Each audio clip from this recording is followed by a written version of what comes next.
Hello, nerds. Kelly Renee Miller here. It's been a while. What's up? It's Superwholock Sunday on the Nerdbyte, and I am sitting here with Ben, who Hello. writes for sciencefiction.com. Yes, I do. Right? Tell me more about that. Well, I graduated from Drexel University with a degree in screenwriting and playwriting. Awesome. With a minor in television production. Cool. Back in 2011. Back in the day. I decided to take a few months off because I was really burnt out from writing my senior project.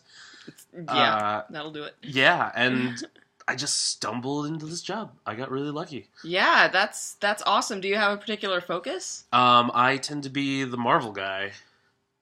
Yeah. I write a whole lot about Marvel. Yeah, tomorrow is Marvel Monday on the Nerdbyte.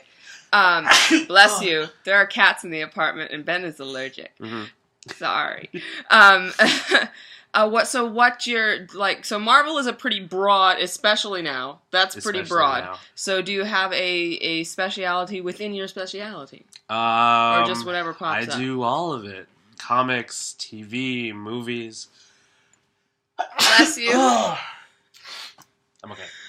Okay, so what's your favorite? What do you get excited to write about? Captain America. Yes! Captain America, everything. All day. Yes!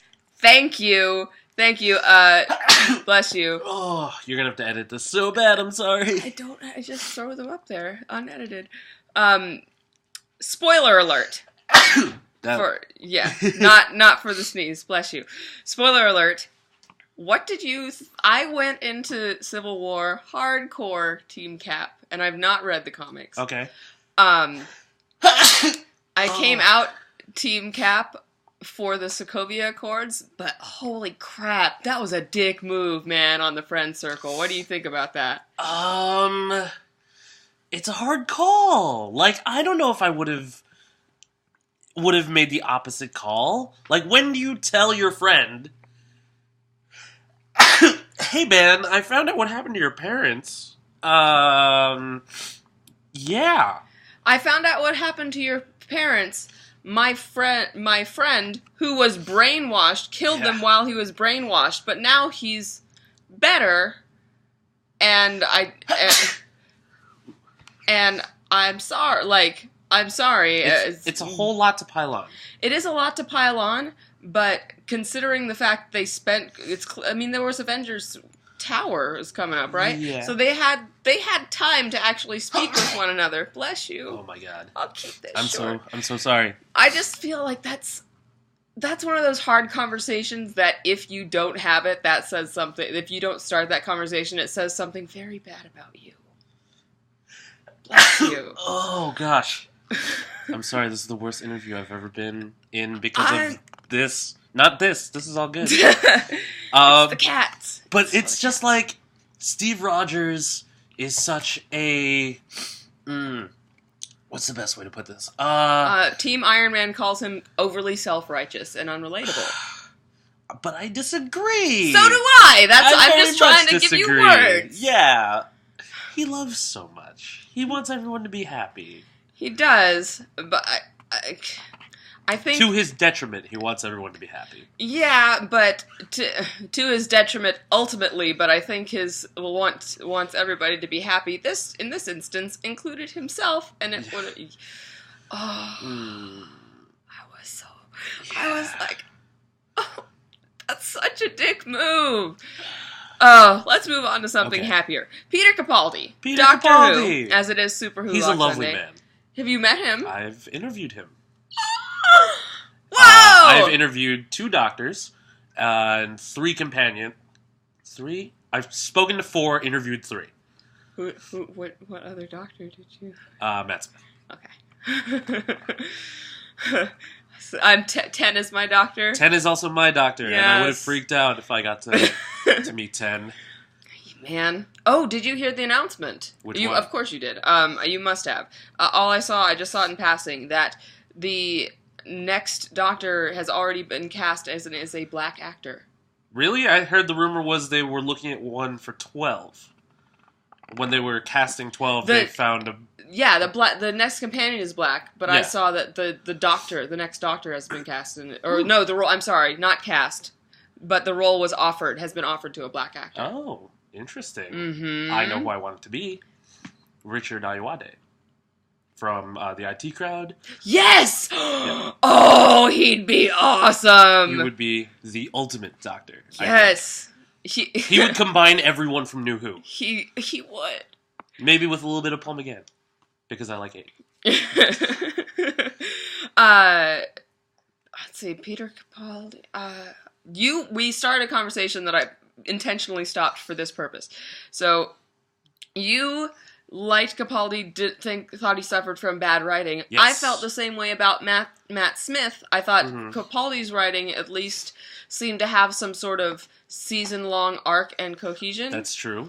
And it actually referenced the fact that Doctor Who existed as a show before Moffat took over, and tried to undo some of the major fuck-ups, not like tried to, but still like, fine, I'll fucking give it to you kind of attitude, that were incurred at the end of season 8, or 7.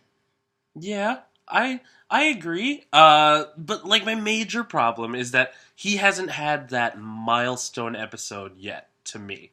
You know, like, 11's came right out the gate. Like, you got to know who the 11th Doctor was right away. Fish sticks and custard. Yes, exactly. Bow ties are cool. Yes! And then eventually Fezzes were cool, and Stetsons were cool, and Yes. you knew who he was. 10 had a few of them. 10 had most of them. 10 had a lot of them. Yes. But I haven't seen anything like that from 12 yet. Well, if 12 stays on, like, through the companion transition, like you did with Jenna Coleman, where he transitions while the companion stays the same, I think we could get that from a different writer. I think it's just so blatantly obvious that Stephen Moffat is burnt out on Who, and he's cradling Sherlock, like the Sherlock Christmas special. Oh my gosh. My head exploded. Its writing was so brilliant that it actually made me even angrier at how Doctor Who is run, because look what you can do, and look what you do. Oh, Moffat. Do. That is an accurate description of Stephen Moffat. On the Nerdbyte. John, do you have any comments? John is sitting here. I met Ben because Ben is a friend of my roommate John's back in Philly. So, I was just listening, not saying anything. I know, but I felt really bad excluding you from the conversation. And what are we talking about now? So he was not listening. He's just sitting. I was coming in and out. Oh, look, we're all bespectacled. Taking over the world. What? Okay, well, you don't have to say anything except hi if you don't want to. So, I'll jump in on the next conversation. Awesome. Ben is in town until Wednesday, Yes. unfortunately. But, Fortunately, we don't really want him here that long. See, sorry, that would reference another conversation that would take way too long to explain. Thank you so much for your time. I walked in and about 15 minutes later was like, would you be on my blog? Would that be okay? Yes, where can we find your writing? Sciencefiction.com. Sciencefiction.com. Search for... I'm everywhere on that site. Okay, but, like, say they wanted to find all the stuff that you wrote, like, Ben, like... okay. There we go. So, what's your last name?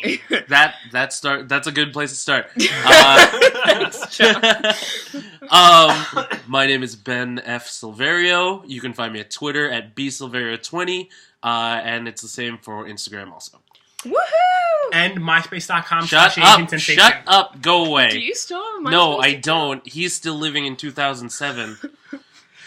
Oh, that feels so... Does it just me? Does the 90s still feel like it was 10 years ago? Yeah, it does. And now it's not oldies. Alone. Now 90s music is oldies, apparently. I think the moment came when Home Improvement went on Nick at Night. I was like, stop it! Oh, Stop it, don't! No. Because when I was growing up, I Love Lucy from the 1950s, 40 years previous, and the Partridge Family from the 70s were on. Yeah. But that's a conversation for another time. Yeah, thanks for hanging out, Ben. No problem. Thanks for having me. Yay! Ben F. Silverio, yes? That's correct. On sciencefiction.com has been the guest tonight with a special appearance from my roommate John on the Nerdbyte. I'm Kelly Renee Miller, and this was Superwholock Sunday, and I will hopefully see you tomorrow for Marvel Monday. Huzzah! Keep it geeky, nerds. Bye!